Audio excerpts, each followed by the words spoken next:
Number 4 हम लोगों ने कंप्लीट किया था ना प्रीवियस क्लास में। आज हम लोग क्वेश्चन नंबर 5 करेंगे। मयंक इंटर हुआ है क्या? मयंक इंटर नहीं हुआ है सर? इंटर है? जी सर। अच्छा ओके। 5 नंबर क्वेश्चन आपने सॉल्व किया था? हाँ, आंसर नहीं आया था। तो बड़े बड़े क्वेश्चन जो है बच्चे, अच्छा इसमें घबराना नहीं है, बड़े बड़े क्वेश्चन। अच्छा हम एकदम टू द पॉइंट, आप देखते होंगे कि 2 मिनट पहले ज्वाइन करते हैं, पहले हम 10 मिनट पहले ज्वाइन कर लेते थे। इसका वजह सिर्फ ये है बच्चे कि अगर हम 10-15 मिनट पहले ज्वाइन करेंगे तो 40 मिनट के बाद क्या हो जाता है, खत्म हो जाता है। 40 मिनट ही क्लास प्रोवाइड करती है, फिर से हमें दूसरा भेजना पड़ता है मैसेज। इसीलिए एकदम हम लास्ट टाइम में करते हैं 2 मिनट पहले। तो आप लोग एकदम रेडी रहिए, 2-3 मिनट पहले हम आपको भेजेंगे लिंक और 2-3 मिनट के बाद आप ज्वाइन कर लीजिए। खैर चलिए, अभी हम लोग बहुत सारे क्वेश्चन करने हैं और घबराना नहीं है। इसके क्वेश्चन बड़े बड़े होते हैं, 11-12 के जैसे छोटे छोटे नहीं होते हैं। ओके, तो हम प्रॉब्लम को सॉल्व करेंगे, मेथड वही अपनाएंगे जो कि हमने कल बताया था आपको। तो चूंकि ये रियलाइजेशन का क्वेश्चन है तो हमें 2-3 अकाउंट बनाने पड़ेंगे। पहला अकाउंट है realisation account,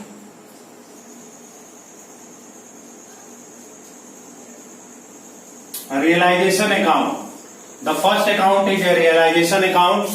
The second account is partner capital account.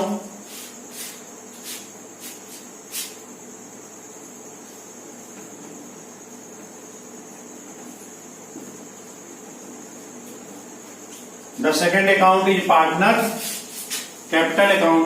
और थर्ड अकाउंट बच्चों यहां पर बैंक अकाउंट बना देते हैं।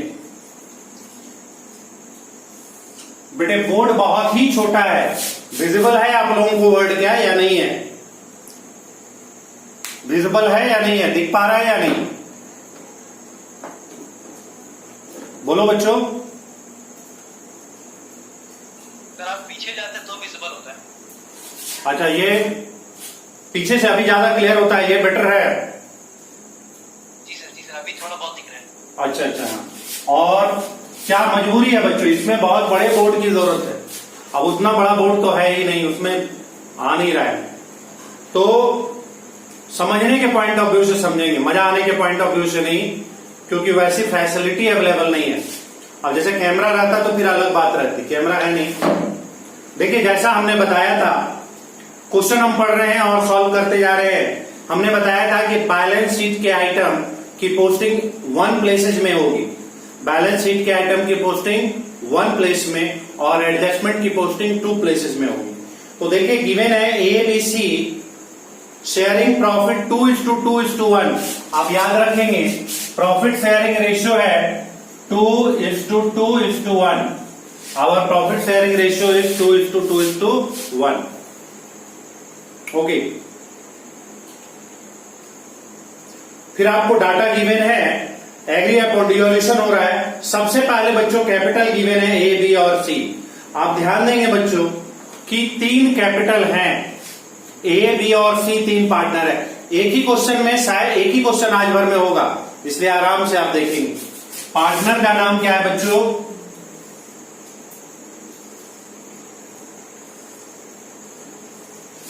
The name of partner is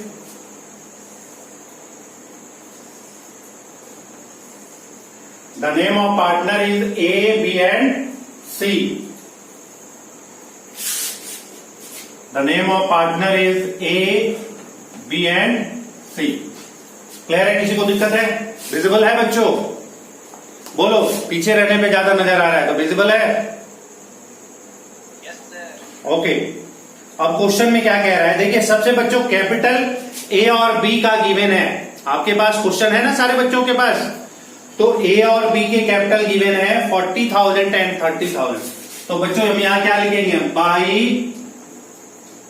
balance BD 40,000 and 30,000। आप देखेंगे बच्चों C का कैपिटल गिवन नहीं है, C के कैपिटल गिवन नहीं है। ज्वाइंट लाइफ पॉलिसी नहीं, reserve fund. The next point is reserve fund. हमने क्या आपको बताया था, अगर कोई भी रिजर्व होते हैं ध्यान से सुनो, आराम आराम से सुनो, बहुत पढ़ना होता है सीए वगैरह में या बीकॉम में अपेक्षाकृत ज्यादा पढ़ना होता है, तो हड़बड़ाने से नहीं होगा, हमें ड्यूरेशन बढ़ाना होगा। तो हमें गिवन है रिजर्व फंड, रिजर्व गिवन है। हमने आपको क्या बताया था, अगर स्पेसिफिक रिजर्व हो, जैसे रिपेयर के लिए रिजर्व या ज्वाइंट लाइफ पॉलिसी के लिए रिजर्व, क्लियर है। अगर कोई रिजर्व फंड हो, स्पेसिफिक रिजर्व, तो रियलाइजेशन में डालते हैं, लेकिन अगर नॉर्मल रिजर्व हो तो हम कैपिटल के प्रॉफिट शेयरिंग रेशियो में डिस्ट्रीब्यूट कर लेते हैं। तो ये हमें रिजर्व फंड 10,000 गिवन है बच्चों, और रेशियो क्या है 2:1, बांटिए 2:1 से, मतलब 5 से डिवाइड करेंगे तो क्या डिस्ट्रीब्यूशन होगा 4,000, 4,000 और 2,000, इतना तो आप जानते हैं। तो हम बांटेंगे बच्चों रिजर्व बाई रिजर्व। बच्चों हम लिख रहे हैं तो बोल रहे हैं, अगर थोड़ा सा विजिबिलिटी नहीं भी है तो आप आवाज के द्वारा मैनेज कीजिए। पढ़ने की इच्छा रखिए, ये मत रखिए कि हम आपको पढ़ा रहे हैं, आप सोचिए कि आपको पढ़ना है। रिजर्व हमने लिखा बच्चों 4,000 एंड 2,000। 10,000 को हमने बेटे 10,000 को हमने 4,000 और 4,000 और 2,000 में डिवाइड कर दिया।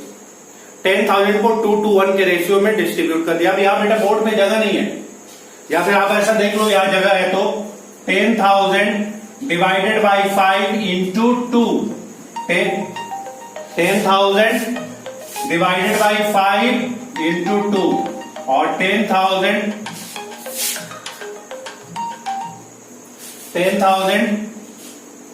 Divided by 5 into 1, that means क्या हो गया 4,000, 4,000 और 2,000 हमने डिस्ट्रीब्यूट कर दिया।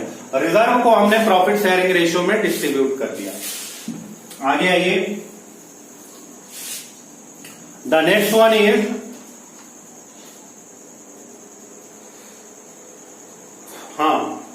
Joint life policy reserve. बेटा ज्वाइंट लाइफ पॉलिसी रिजर्व एक स्पेसिफिक रिजर्व है ना, एक स्पेसिफिक, रिपेयर एंड रेन्युअल उसी तरह से स्पेसिफिक रिजर्व है। तो हम यहां पर क्या लिखेंगे बच्चों, अब हम रियलाइजेशन अकाउंट को देख रहे हैं।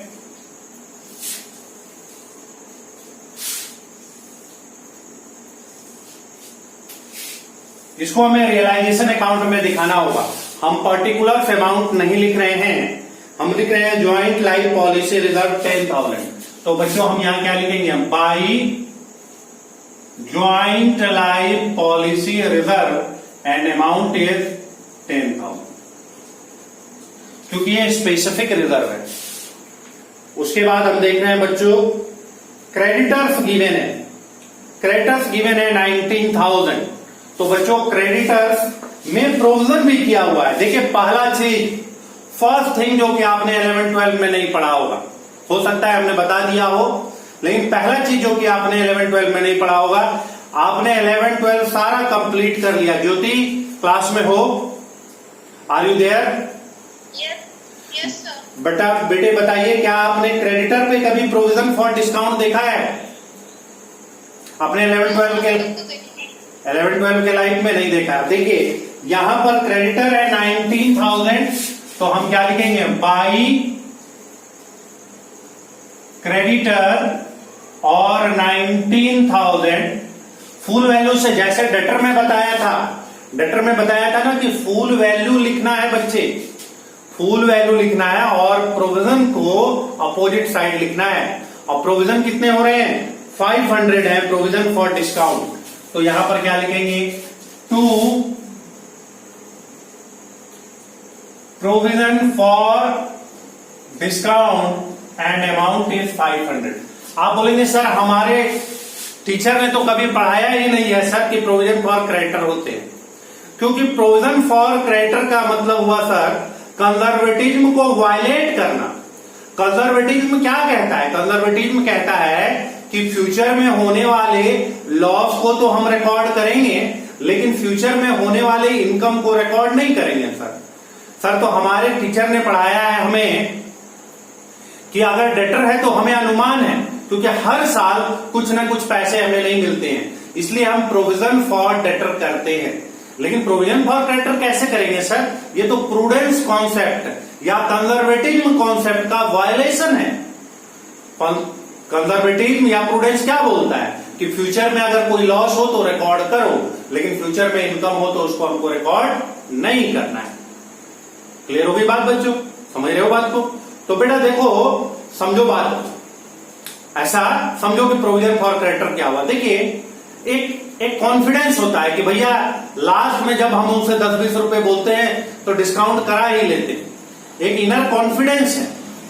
तो हमें पता है, इनडायरेक्टली पता है कि हमने 19,000 का सामान खरीदा है और हम बहुत उनसे रिक्वेस्ट करेंगे तो वो हमें 500 का डेफिनेटली डिस्काउंट देंगे। इसलिए हम प्रोविजन फॉर डिस्काउंट बनाए हैं, मतलब इसके अकर होने का बहुत ज्यादा चांसेस है।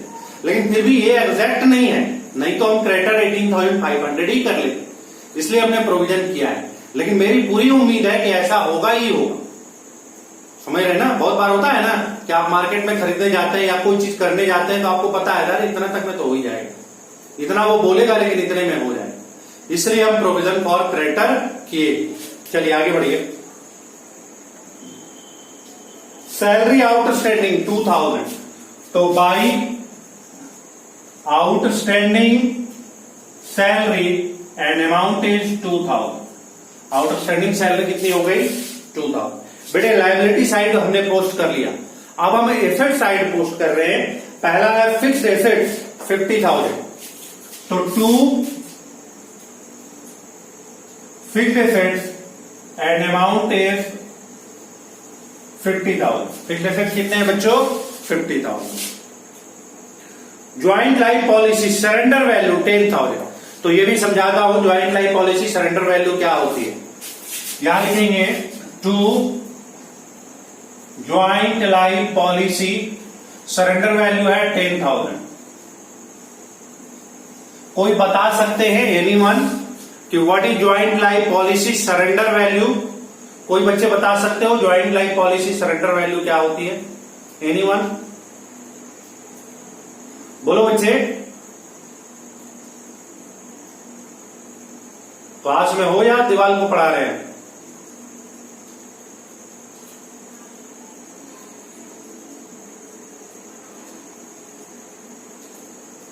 अरे ज्वाइंट लाइफ पॉलिसी जान रहे हो या नहीं? नाम लेके बोलना पड़ेगा। मैम जानते हो ज्वाइंट लाइफ पॉलिसी क्या होगी?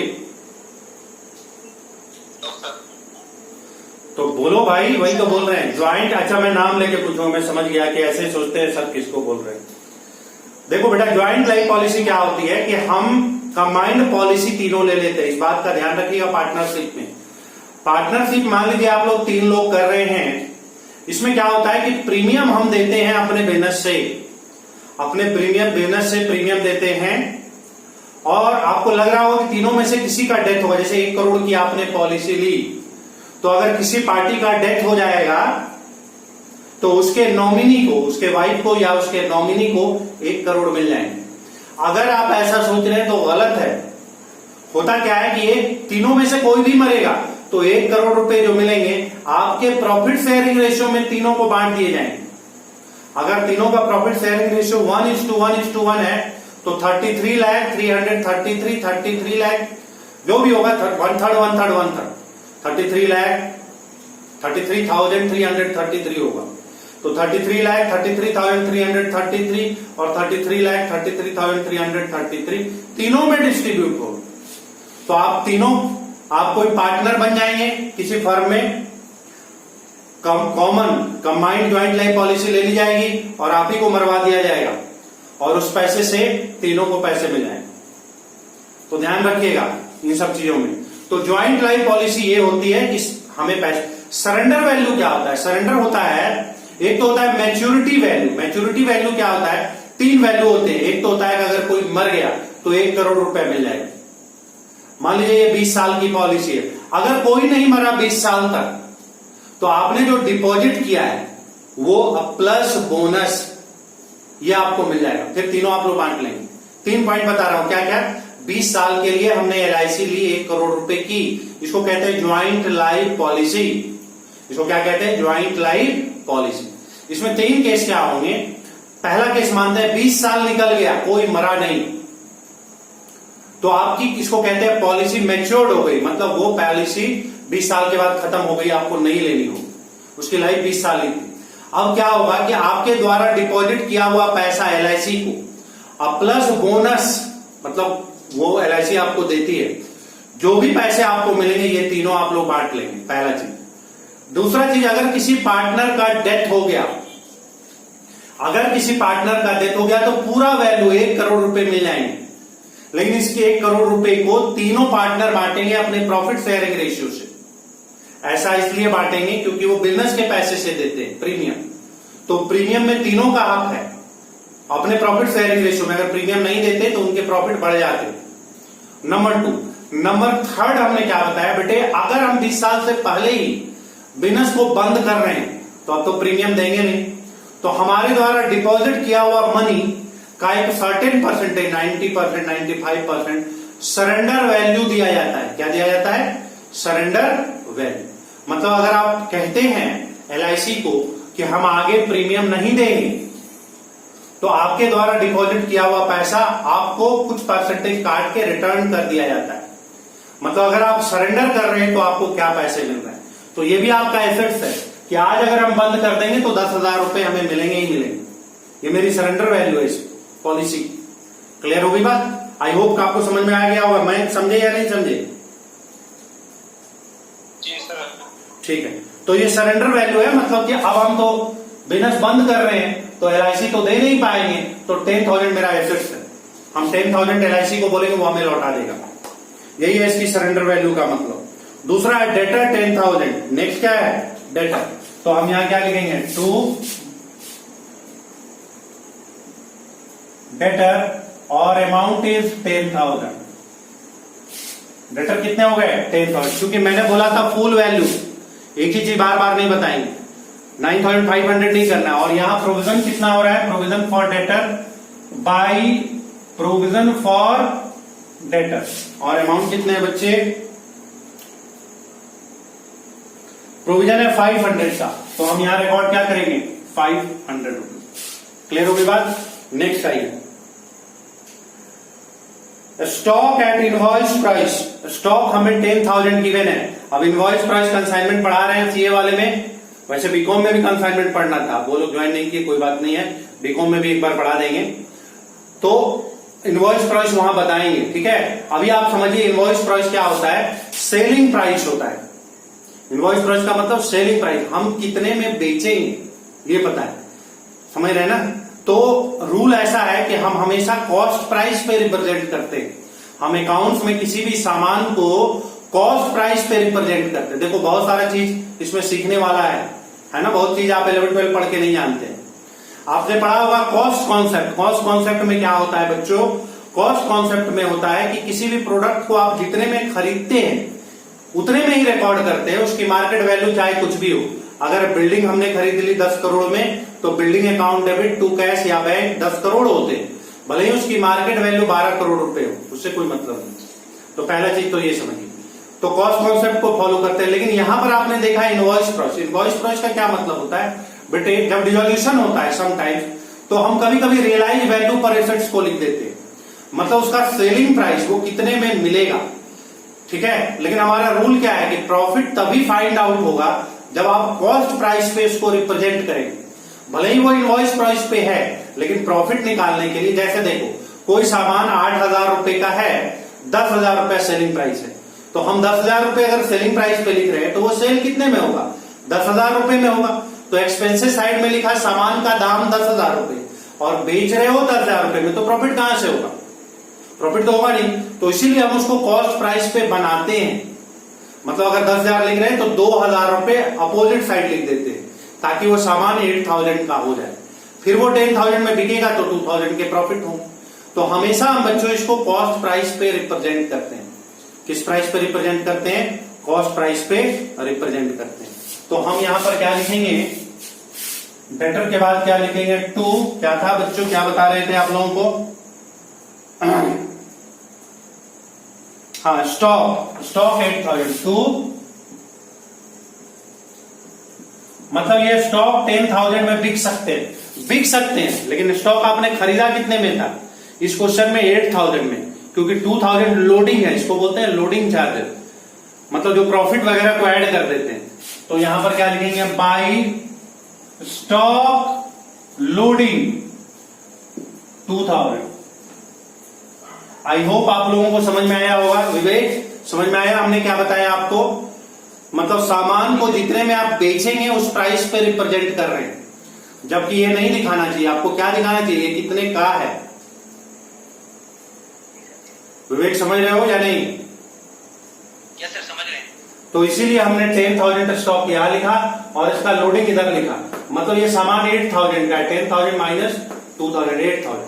लेकिन बुक में 10,000 लिखा गया है और 2,000 लोडिंग की गई है। क्लियर है? चलिए, इन्वेस्टमेंट 8,000।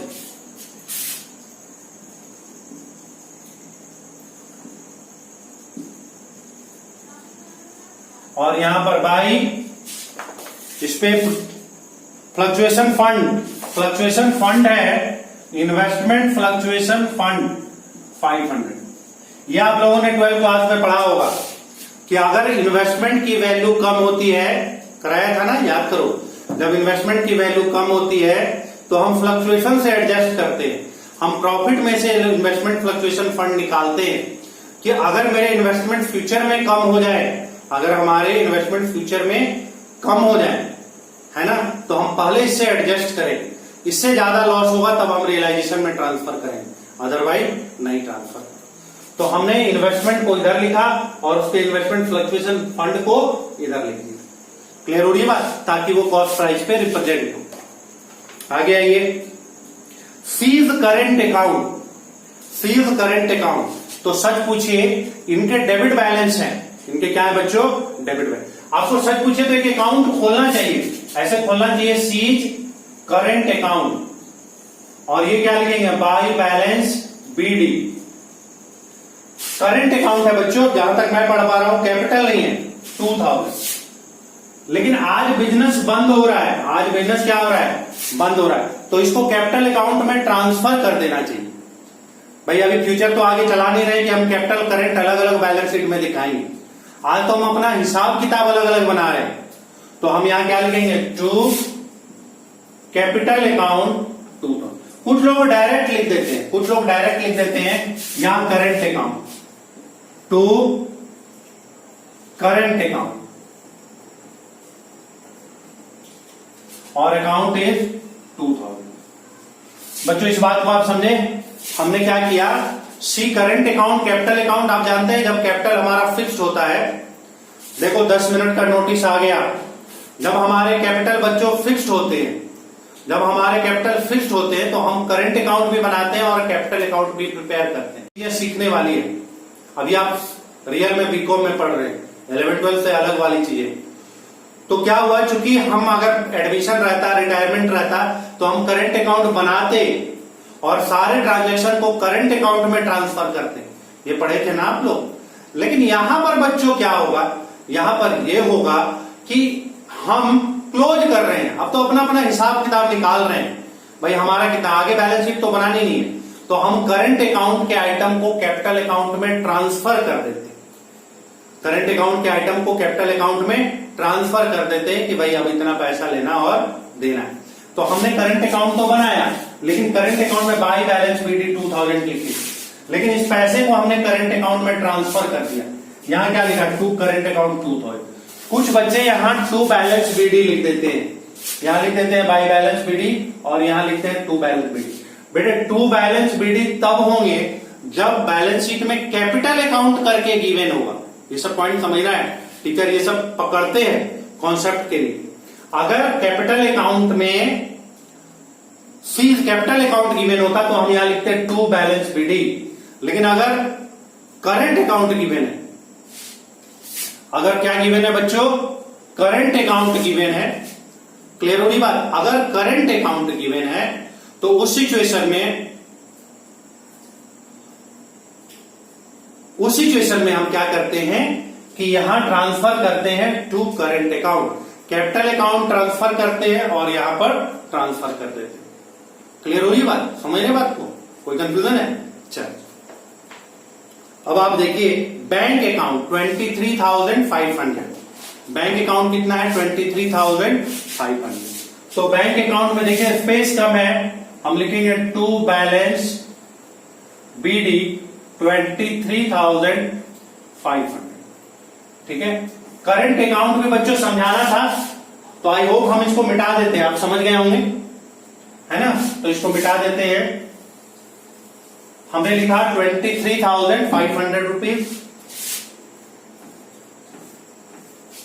तो ये हमने बैलेंस शीट के सारे आइटम को ट्रांसफर कर दिया। यहां पर एक समझने वाली बात है कि किसी पॉइंट्स में कोई डाउट है तो एक बार पूछ लीजिए बच्चों, क्योंकि अब हमें एडजस्टमेंट करने जा रहे हैं। तो कोई पॉइंट, किसी भी बच्चे को कोई भी पॉइंट में किसी भी तरह की दिक्कतें हैं तो वो पूछ सकते हैं बच्चों, पूछो। यहां तक के ट्रांसफर में कोई दिक्कत है तो पूछो, सारे बच्चे पूछो, मैं नाम नहीं ले रहा हूं, पूछो। श्रुति कौन कौन हो? श्रुति, कोई डाउट है?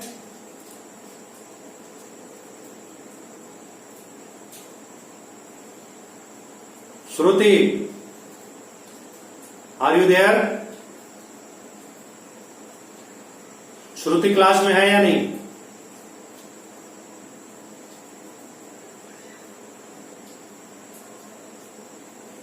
कुशल, ऐसा तो नहीं है ना कि सब खाना खाने चला जाता है उधर, क्लास खाली ऑन करके दिख तो रहा नहीं है। कुशल बाबू, क्लास में हो या नहीं?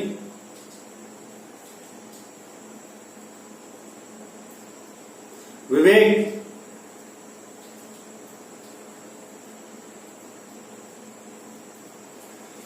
विवेक आर यू देयर?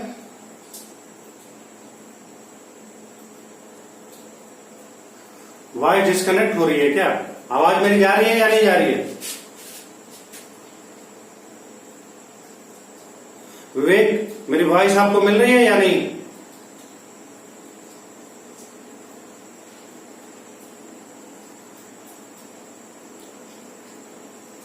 वॉइस का प्रॉब्लम है क्या? मैसेज करो, मैसेज करो।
तो मेरी वॉइस जा रही है क्या?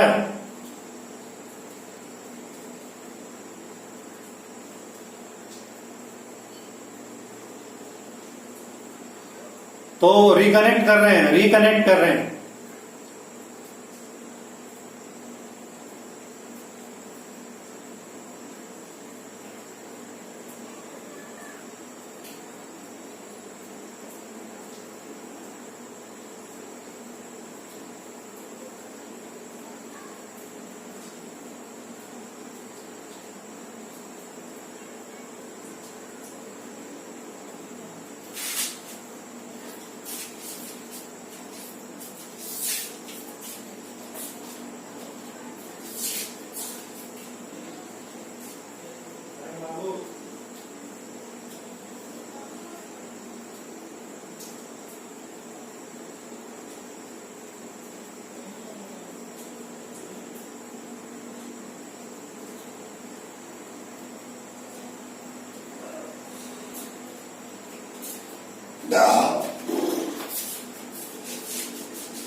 क्या मैंने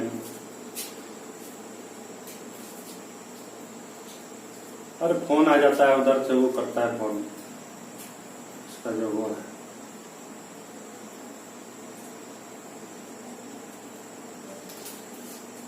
इसका जो बेटा है फिर गड़बड़ हो जाता है, अपना भी गड़बड़ है। बता दे इस टाइम से 8-9 के बाद।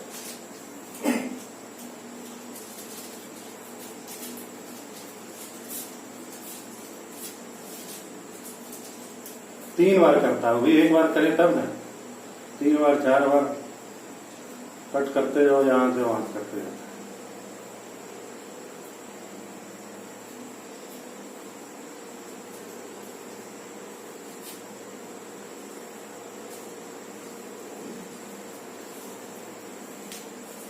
इसमें क्लियरिटी ज्यादा है तुम्हारा वाला में।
हाँ जी बच्चों, लेटर स्टार्ट। Yes sir. आवाज आ रही है क्लियर? बीच में गायब हो गया था क्या? हेलो, आ रहा है सर, आवाज आ रहा है सर। हाँ तो मैंने बोला कि मैंने बैलेंस शीट के सारे आइटम पोस्ट कर दिए हैं। अगर आपको किसी भी बच्चे को कोई दिक्कत है तो पूछ सकते हैं, क्योंकि अब मैं एडजस्टमेंट करने जा रहा हूं। किसी भी बच्चे को कोई दिक्कत आ रही है अगर, तो उसको डिस्कस एक बार फिर से किया जा सकता है। क्वेश्चन देख लो, सबके पास क्वेश्चन है ना? हाँ सर है। सारे बच्चों के पास क्वेश्चन है बेटे, तो आप लोग इसको देख लीजिए। आप इसको देखिए बच्चों।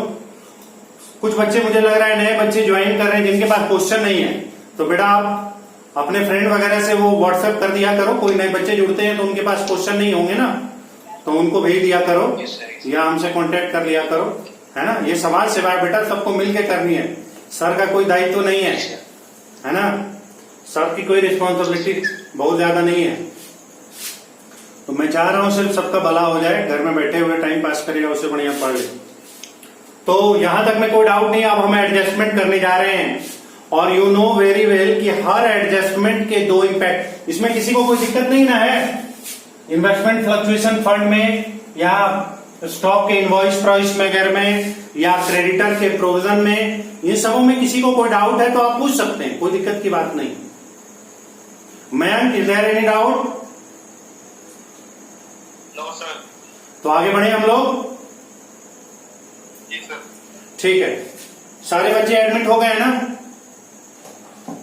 देख लो बेटा एक बार, श्रुति वगैरह एडमिट हो गई है, निशु एडमिट हुई है, निशु, श्रुति, सानिया, सौम्या, सब। सानिया, कैन यू हियर मी?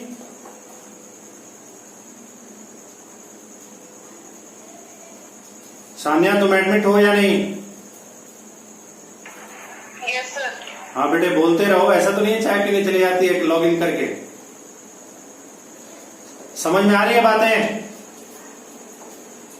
सान्या, इसमें से किसी को कोई डाउट है तुम्हें कुछ पॉइंट में? नो सर, समझ आ रहा क्वेश्चन है ना आपके पास या नहीं है? है सर। गुड। और सौम्या, वेरी सौम्या, सौम्या तुम कहाँ हो यस सर। बेटे? तुम्हारे पास क्वेश्चन है या नहीं?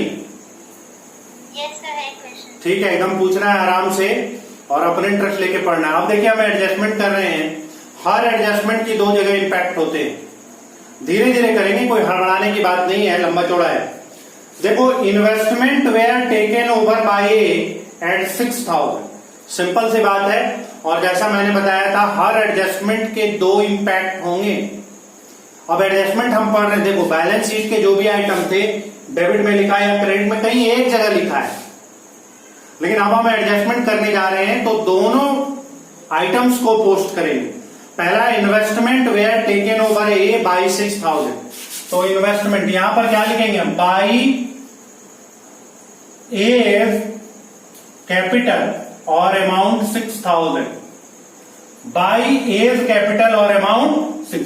इसकी दूसरी जगह पोस्टिंग होगी क्रॉस में, बताया था ना, क्रॉस में होगी, मतलब अगर एक में क्रेडिट है तो दूसरे में डेबिट। यहां पर क्या लिखेंगे? टू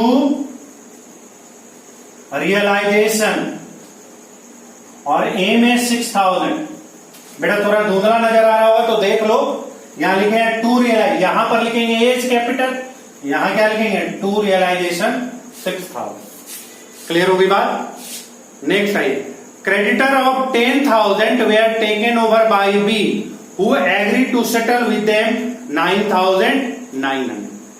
अब बेटे क्रेडिटर को, सारे क्रेडिटर को नहीं बोल रहा है, 10,000 के क्रेडिटर को किसने ले लिया है? बी ने लिया है। और इसकी ऐसी अंडरस्टैंडिंग हो गई कि ठीक है, हम 9,900 में इस क्रेडिटर को ले लेंगे। तो बच्चों क्रेडिटर है कितने? 19,000 है, ध्यान रखिएगा। इस 19,000 में केवल 10,000 के क्रेडिटर को ले रहे हैं, पूरे क्रेडिटर को नहीं ले रहे हैं। कितने में ले रहे हैं? 9,900। तो टू यहां क्या लिखेंगे? टू कौन ले रहा है? बीज कैपिटल 9,900, एक जगह एंट्री हुई, और यहां पर क्या होगा? By realisation and amount is 9,900। समझ रहे बात को? यहां क्या लिखेंगे? बाई रियलाइजेशन 9,900, और यहां टू बीज कैपिटल। इस 19,000 के क्रेडिटर में से 10,000 के क्रेडिटर को 9,900 में लिया, तो हमने कितने में लिया? यानी बी ने लिया 9,900, और यहां लिखेंगे क्या? By realisation 9,900। Is it clear? कोई दिक्कत है बच्चों? ठीक, आगे बढ़ते हैं। रिमेनिंग क्रेडिटर वेयर पेड 7,500, और जो रिमेनिंग है, जैसा मैंने बताया था आपको कि पूरे क्रेडिटर को नहीं लिया है, सिर्फ 10,000 के क्रेडिटर को बी ने टेक ओवर किया है। तो रिमेनिंग जो क्रेडिटर 9,000 के बच रहे हैं, उसको कह रहा है कि क्रेडिटर को पे कर रहे हैं 7,500 में। तो हम यहां क्या लिखेंगे बच्चों? क्रेडिटर को जब आप पे कर रहे हैं तो टू बैंक अकाउंट, और यहां ब्रैकेट में लिखेंगे क्रेडिटर और 7,500। यहां पर बैंक में भी लिखेंगे, क्रेडिट में बाय रियलाइजेशन क्रेडिटर, स्पेस नहीं है, 7,500, स्पेस नहीं है बच्चों। तो यहां डेबिट में लिखा तो उसके अकाउंट में क्रेडिट में, यहां टू बैंक, या इनर कॉलम में इसलिए लिखा है कि कुछ और आइटम भी हमें बैंक से पेड करने पड़ सकते हैं, तो एक ही बार हम टोटल करके लिखेंगे। यहां पर भी एक ही बार टोटल करके लिखेंगे, जगह का दिक्कत है बच्चों। 7,500 इनर कॉलम में लिख रहे हैं। क्लियर हो रही बात? चलिए, दो जगह एंट्री हो गई, सही है। अब देखिए, वन कस्टमर, नेक्स्ट एडजस्टमेंट है, नहीं और है आगे। Joint life policy, remaining creditor 7,500 paid किए, joint life policy was surrender and fix assets realise 70,000। अब एसेट्स रियलाइज हो रहे हैं, तो बच्चों यहां पर देखिए, यहां क्या होगा, by bank account joint life policy surrender हो गए यानी 10,000 सरेंडर हो गए यानी 10,000। हमें रियलाइज हुआ, अभी ज्वाइंट लाइफ पॉलिसी बताया ना, हम मिलके पॉलिसी ले लेते हैं और अब हम उनको प्रीमियम नहीं देंगे क्योंकि हम बिजनेस बंद कर रहे हैं, तो हमें एलआईसी एक सरेंडर वैल्यू दे देती है कि जब आप सरेंडर कर दे रहे हैं, अब आप कह रहे हैं कि हम नहीं दे पाएंगे, तो उस सिचुएशन में आपने जो डिपॉजिट किया है एलआईसी को, उसमें कुछ परसेंटेज कट करके आपको दे देते हैं, इसको कहते हैं सरेंडर वैल्यू। तो अभी आपको 10,000 सरेंडर वैल्यू मिल रही है। क्लियर हुई है बात बच्चों? तो हम यहां पर क्या लिखेंगे, शॉर्ट में लिखा ज्वाइंट लाइफ पॉलिसी 10,000। ये भी गलत है, हम आधा बता के लिखने लगते हैं, हमें दोनों साइड लिख के बताना चाहिए क्योंकि छूटने का डर है। तो यहां डेबिट क्या करेंगे, टू रियलाइजेशन और joint life policy 10,000 inner column में लिखा बच्चों, क्योंकि बैंक में भी कुछ पैसे और आएंगे, हम एक ही बार टोटल करके लिखेंगे, तो इनर कॉलम में लिख दे रहे हैं बैंक करके। आगे देखिए, स्टॉक एंड डेटर रियलाइज 7,000 और 9,000। तो स्टॉक से देखिए, स्टॉक से 7,000 और डेटर से 9,000 रियलाइज हुआ, तो इसकी भी दो जगह एंट्री होगी, स्टॉक से 7,000 और डेटर से 9,000 रियलाइज। बच्चों बैंक में जो रियलाइज हो रहे हैं उसको इनर कॉलम में लिख रहे हैं, एक ही बार टोटल करके हम लिखेंगे, नहीं तो बार बार रियलाइजेशन लिखना होगा। हम ऐसा क्यों कर रहे हैं, नहीं तो एक बार यहां लिखेंगे, फिर एक बार यहां लिखेंगे, फिर यहां 10 बार लिखना पड़ेगा। तो हम इनर कॉलम में लिख दे रहे हैं कि किस एसेट से कितना रियलाइज हो रहा होगा। ये तो 12th क्लास में आपको याद होगा कि कौन कौन से। अब देखिए आगे एडजस्टमेंट है कि one customer whose account was write off bad now paid 800 which are included in 9,000 ever. क्या देखिए बच्चों क्या कह रहा है, one customer whose account was write off bad debts, एक ऐसा कस्टमर था जिसको हमने बैड डेब्ट्स मान लिया, यानी उसके पैसे हमें नहीं आए, व्हिच इज नॉट, अच्छा हाँ, which is not included in 9,000, वो 9,000 में इंक्लूडेड नहीं है। तो यानी क्या हुआ कि वो हमें रिकवर हो रहा है, one customer whose account was write off as bad now paid, यानी उसने हमें पेड किया कितना, 800 which are not included in 9,000। मतलब हमें जो डेटर से 9,000 रिकवर हो रहा है उसमें वो शामिल नहीं है। मतलब एक ऐसे कस्टमर थे जिसको हमने बैड डेट्स मान लिया था, आज वो हमें 800 और पेड कर रहे हैं, और वो जो पेमेंट रिसीव हो रहा है वो इस 9,000 में शामिल नहीं है। तो बेटा और हमें 800 मिला, इसको क्या बोलेंगे, बैड डेब्ट्स रिकवर्ड 800। क्या बोलेंगे, बैड डेब्ट्स रिकवर्ड 800। यहां भी लिखेंगे बैड डेब्ट्स रिकवर्ड 800। क्लियर हो रही है बात? दो जगह और पैसे आ गए। अब देखो बच्चों, there was an unrecorded assets of 3,000, ये समझना होगा, ये पॉइंट समझना होगा, और उसके लिए हमें स्पेस चाहिए, यहां यूज करेंगे। बोल रहा है there was unrecorded assets of 3,000, मतलब आपके पास एक 3,000 का अनरिकॉर्डेड एसेट्स है। आप पूछेंगे सर ये कैसे होता है? देखो बच्चों, हमने बोला कि बताया था, आपको बताया था, एक बार फिर याद दिला रहा हूं, कोई एसेट्स है जिसकी जिंदगी 10 साल है और आप स्ट्रेट लाइन मेथड से डेप्रिसिएशन चार्ज कर रहे हो।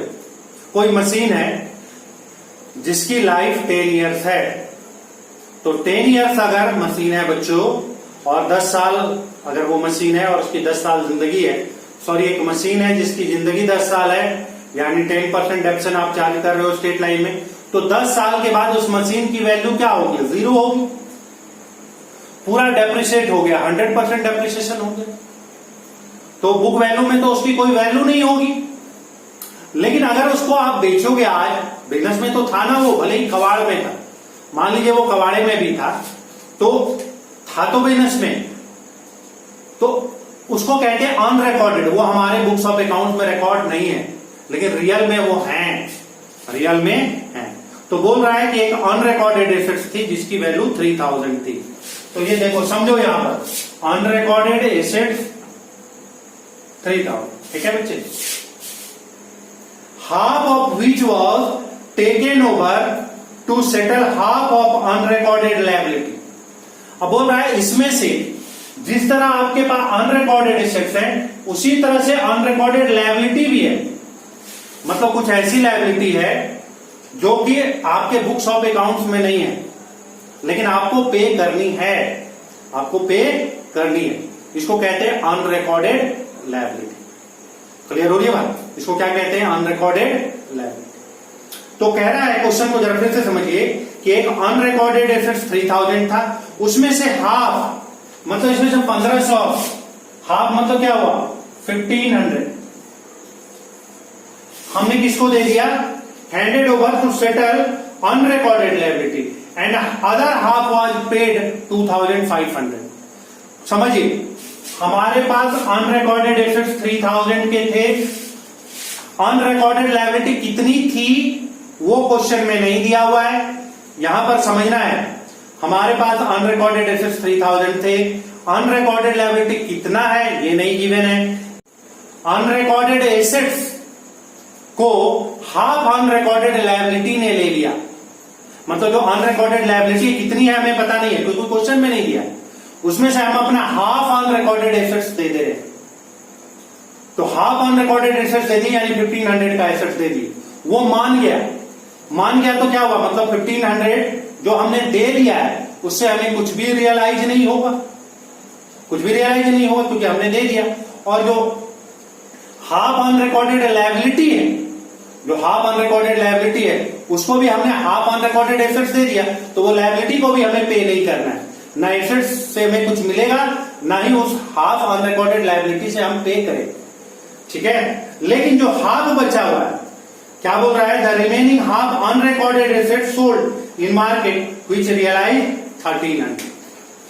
देखिए दो बातें हैं, जो हाफ अनरिकॉर्डेड लायबिलिटी है उसमें हमें पे करना पड़ रहा है 2500 रुपए, और जो अनरिकॉर्डेड लायबिलिटी है सॉरी एसेट्स है उससे रियलाइज हो रहा है 1300 रुपए। ये अब आपको फिर से समझना होगा, अच्छे से समझिए।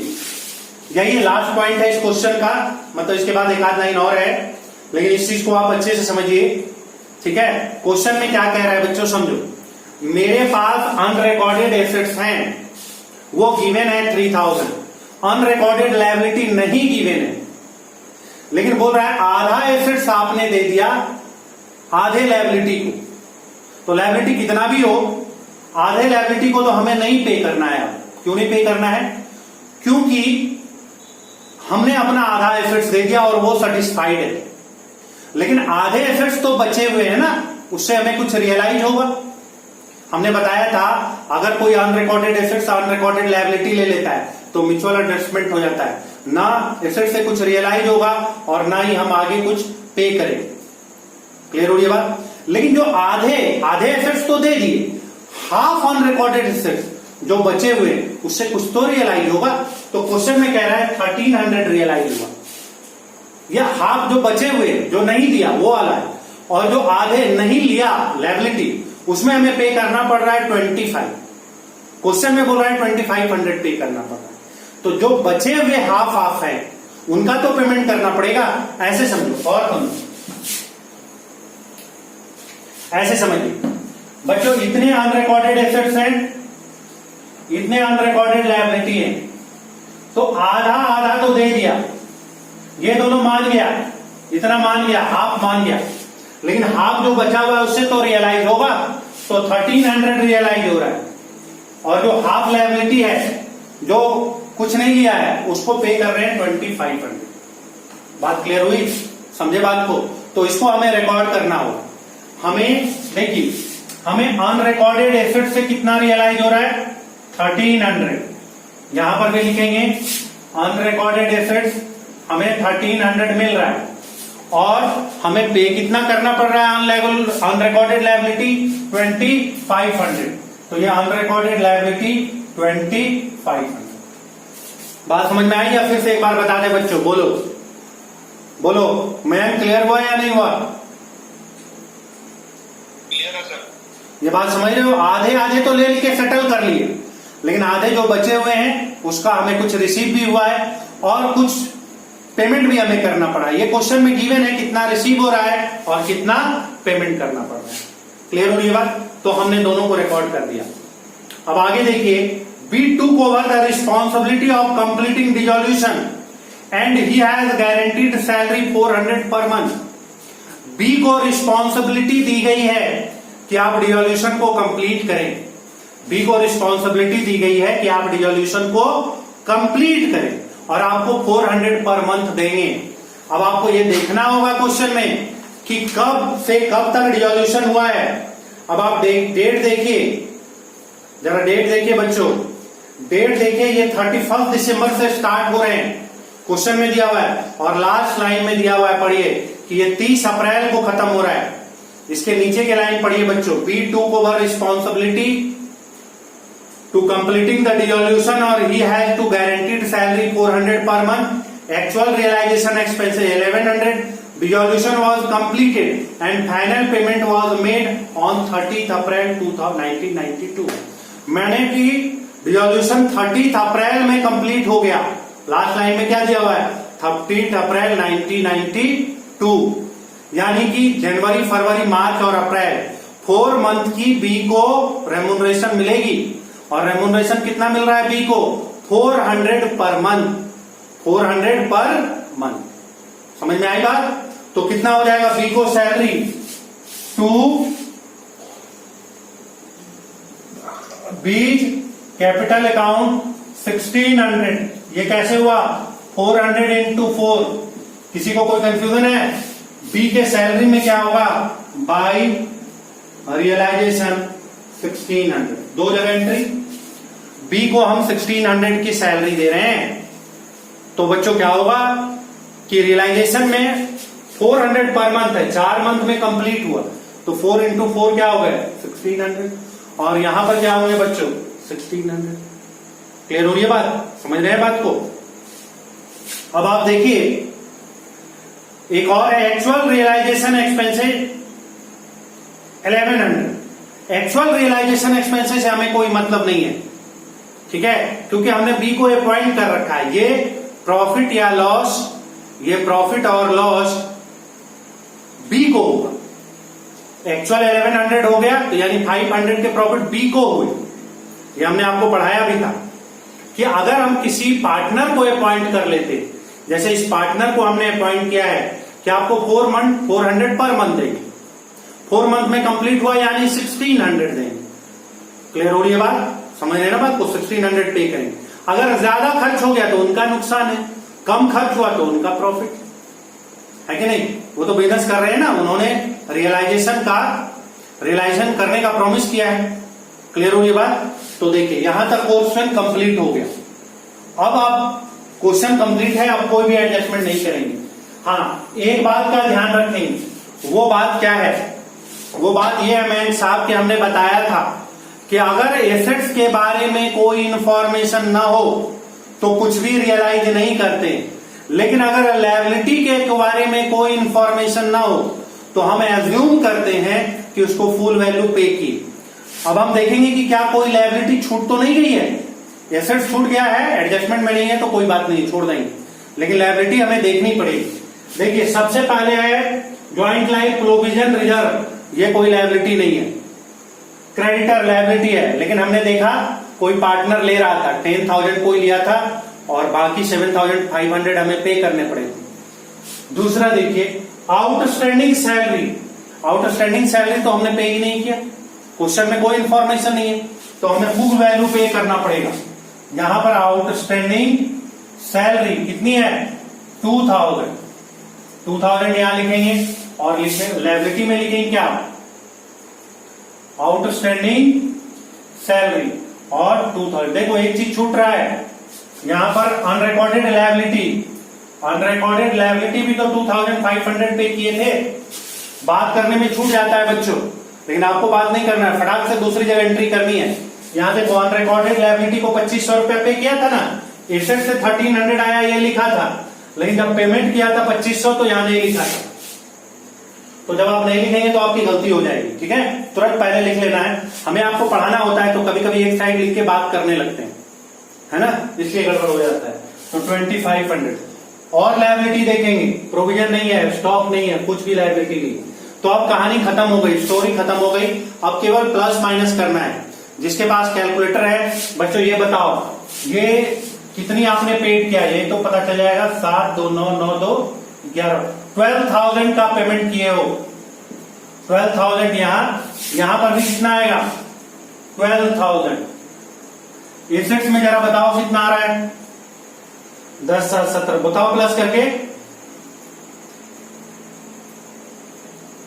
39,800 है। 39,800। ज्योति बताइए ये प्लस करके कितना आ रहा है? नहीं ये 1300 है, गलत है। ये 13,000 नहीं है, 1300 है। 10 7 17 17। अरे मेरे पास कैलकुलेटर नहीं है, कैलकुलेट करो उसको। 10,000 7,000 9,800 और 1300। सर वो 58,100 है। हाँ जी सारा ऐड कर। कितना है? सर वो 58,100। नहीं कैसे होगा?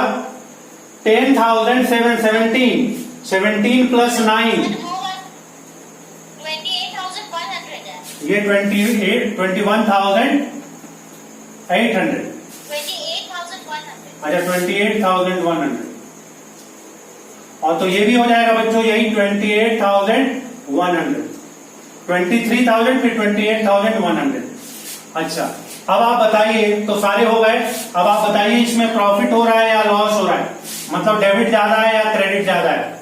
Sir fixed asset.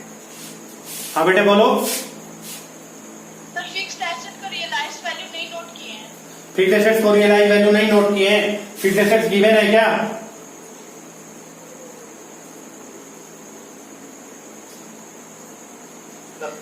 अरे 70,000 लिखा ही नहीं है, 70,000 लिखा ही नहीं है। हाँ देखो तो यहां लिख दो भैया, नहीं तो फिर गड़बड़ हो जाएगा। फिक्स्ड एसेट्स 70,000 और यहां पर भी क्या होगा फिक्स्ड एसेट्स 70,000। अब प्लस माइनस करके बताओ, ये गलत हो गया होगा।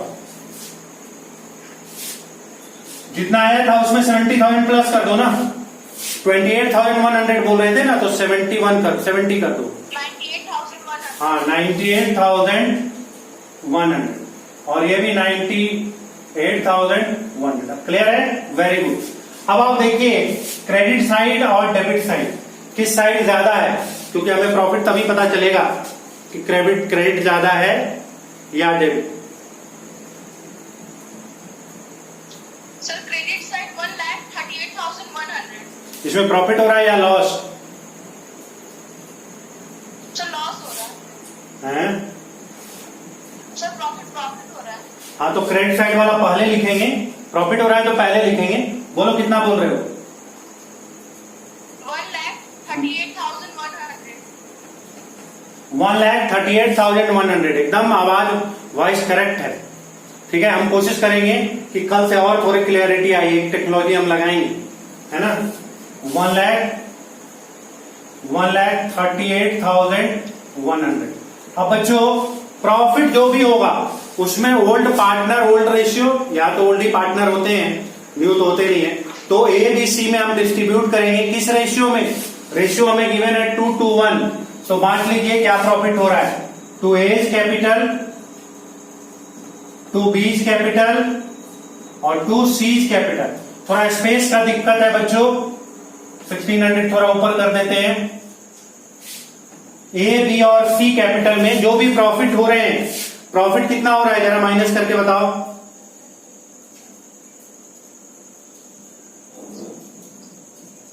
हमारे प्रॉफिट 26,000। बेटा हम यहां लिख दे रहे हैं, आप समझिएगा। Actually A capital B capital C capital लिखना चाहिए, तो ये इनर में लिखेंगे। इनर में बताओ, इनर में कितने कितने आए इसके बांटो तो 2:1 में 2:1 में बांटिए। रेशियो हमारे क्या है 2:2:1। बताइए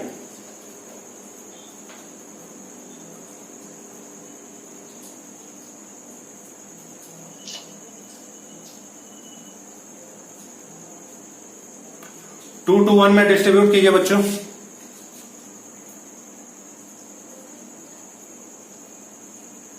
10,440। हाँ 10,440। 10,440 ये बोल रहे हो ना, 10,440। तीसरे का क्या होगा? 5,220 यही होगा ना। तो ये प्रॉफिट हमारे यहां ट्रांसफर होंगे बाय रियलाइजेशन प्रॉफिट। अमाउंट कितने हैं? 10,440, 10,440 और 5,220। यहां तक में कोई दिक्कत है किसी बच्चे को तो पूछ सकते हैं। फटाफट कीजिए बेटा, क्लास खत्म होने वाली है 5 मिनट में, तो फटाफट बोलिए। यहां तक में कोई दिक्कत है? सबको क्लियर है? अब बोलो। अब हम यहां फाइंड आउट करेंगे बैलेंस कि कौन कितना पैसा ले जाएगा।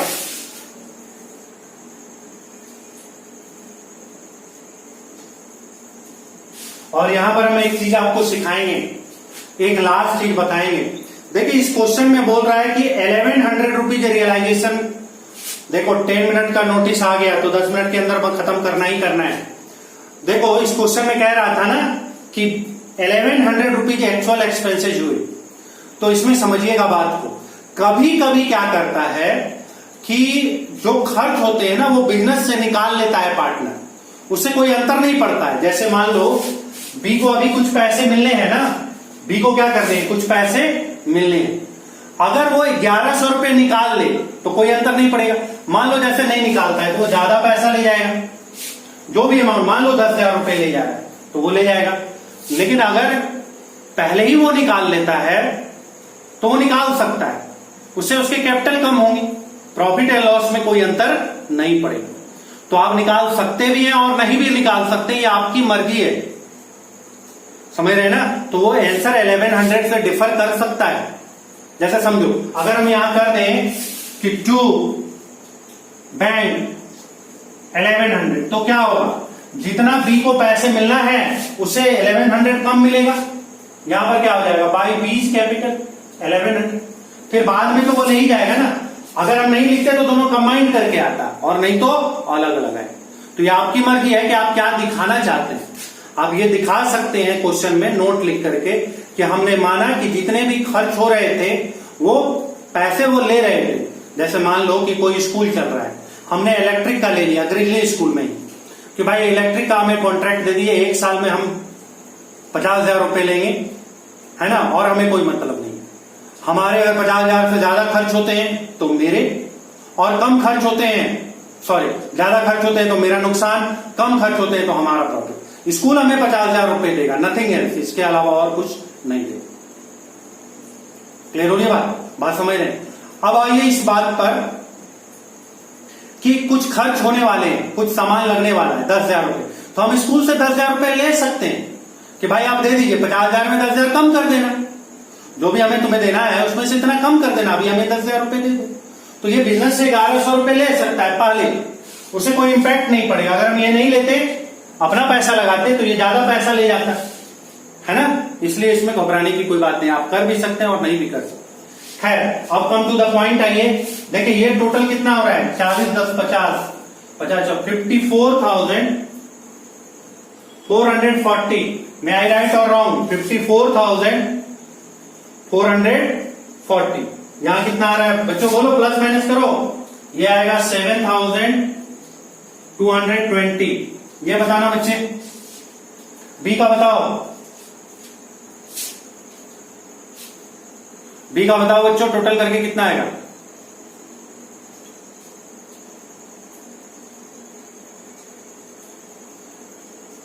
मयंक,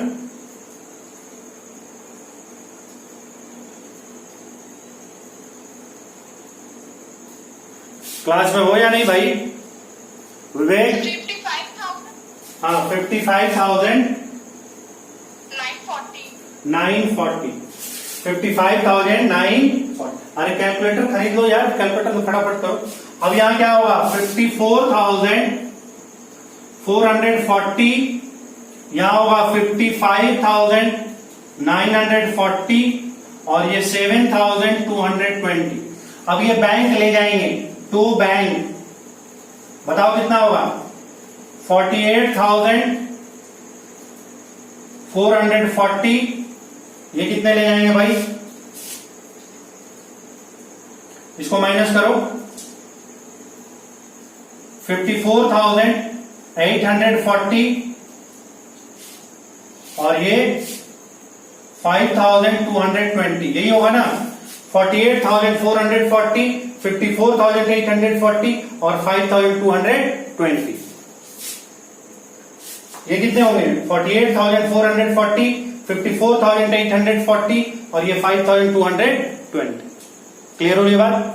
ये जब ले जाएंगे तो क्या एंट्री होगी? By A's capital 48,440 by B's capital 54,840 और बाई सीज कैपिटल 5,220। अब दोनों साइड इक्वल है या नहीं? अगर इक्वल है तो आपने सवाल सही बनाया है, क्वेश्चन को सही सॉल्व किया है, और अगर नहीं है तो कहीं ना कहीं कुछ ना कुछ मिस्टेक्स हो गए। तो चलिए बच्चों फटाफट प्लस माइनस कीजिए। अगर दोनों साइड इक्वल है, बैंक इक्वल है, तो हमारे सवाल सही हैं, नहीं तो गलत है। चलो करो, प्लस माइनस करो। आ रहे हैं या नहीं?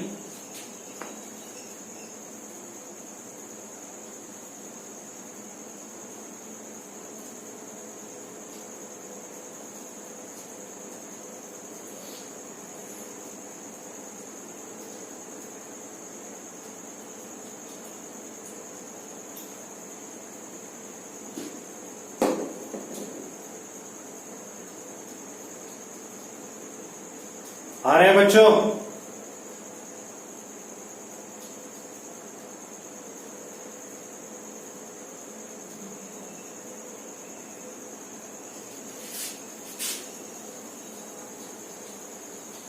बहुत कम लोग हैं।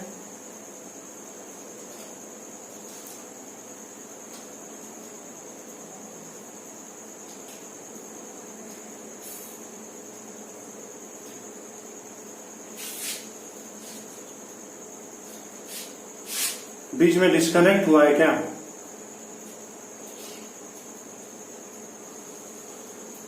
बताओ ज्योति, टोटल कितने हो रहे हैं?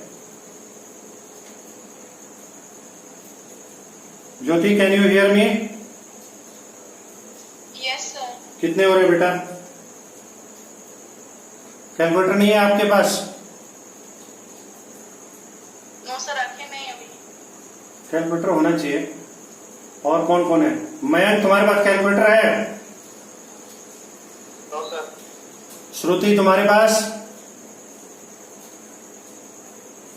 No sir. अरे तो कैलकुलेटर खरीदो मार्केट से, या मोबाइल में ही करो। मोबाइल में उसको बैक करके करो फटाफट। तुम लोगों के तो हाथ में होगा ना, मेरे स्टैंड पर है।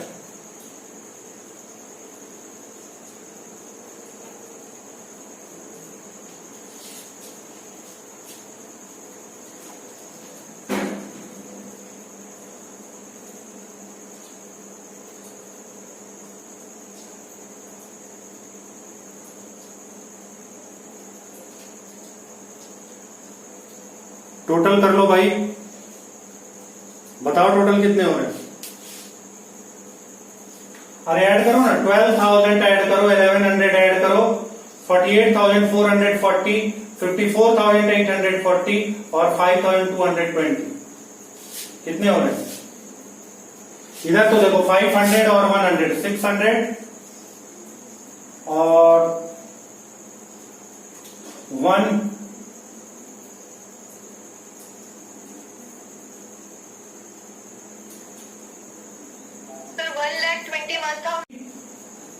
1,000 यहां भी हो रहे हैं, 1,21,600 यहां पर भी हो रहे हैं और वहां पर भी हो रहे हैं। तो is there any doubt? Clear है? तो बच्चे 6 और 7 में इसी तरह से बनेगा। अगर ये दोनों बन जाता है तो अगले दिन इंसॉल्वेंसी पढ़ाएंगे, अलग टॉपिक। इसी क्वेश्चन को 2 बार 3 बार बनाइए। बहुत सारे बच्चे निकल गए हैं, तो आज बार इतना ही रहने दीजिए। किसी को कोई डाउट है, कुछ पूछना चाह रहे हैं? सर ये डिसोल्यूशन एक्सपेंस के बारे में समझे नहीं, जो 1100 का ट्रीटमेंट किया गया। अरे कोई ट्रीटमेंट नहीं है बच्चे, आपने 50,000 में कॉन्ट्रैक्ट किया है तो 50,000 ही आपको मिलेंगे, तो एक्सपेंसेज वही 1600 ही होगा। लेकिन आप स्कूल से निकाल तो सकते हो ना, अगर आपको जरूरत है तो कुछ पैसे आप मांग सकते हो। जैसे मान लो अभी हमने बताया ना, मान लो हम स्कूल में कॉन्ट्रैक्ट किए 50,000 रुपए में इलेक्ट्रिकल सामान ठीक करेंगे, ठीक है, इलेक्ट्रिकल सामान से 50,000 का कॉन्ट्रैक्ट हो गया, तो स्कूल के लिए एक्सपेंसेस कितना होगा? 50,000। लेकिन 20,000 रुपये 20,000 के कोई मटेरियल लगाने हैं तो हम स्कूल से ले सकते हैं ना 20,000। बाद में वो मुझे 50 नहीं देगा, 30 ही देगा। तो 1100 अगर माइनस कर दिए, बात बराबर ही होगा। अगर ये नहीं लिखेंगे तो ये दोनों प्लस करके होगा, ये दोनों प्लस करके होगा बी के साथ। तो बात तो बराबर, पहले ले लिए तो आपके कैपिटल को कम कर दिया, और बाद में लेंगे तो कैपिटल को कम नहीं करेगा। समझ रहे हो बात को?